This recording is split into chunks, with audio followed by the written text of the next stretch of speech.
It is a ridiculous notion that disabled students can't excel in STEM.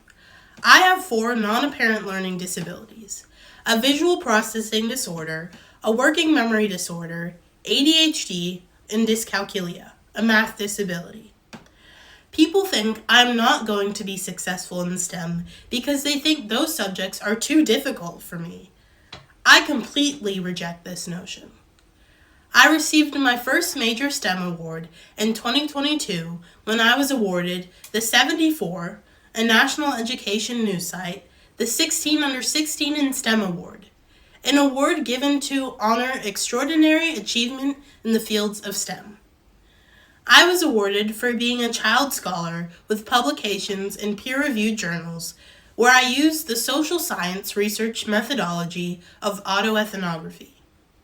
They noted my work in uplifting neurodiversity and women in STEM. I was also featured in Diversity in Action's magazine 20 Under 20 list as a young innovator changing the world of STEM. I was featured in another piece titled 8 Young People Who Are Changing the Future of STEM.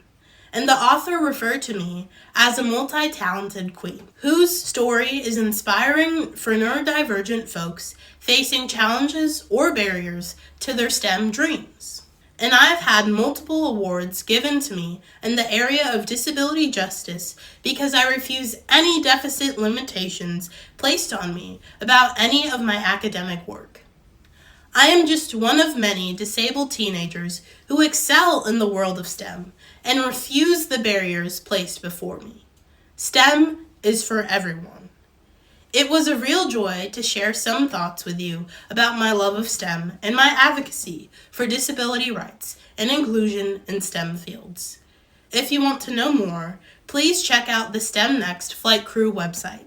Thanks for joining me, and I wish you good STEM.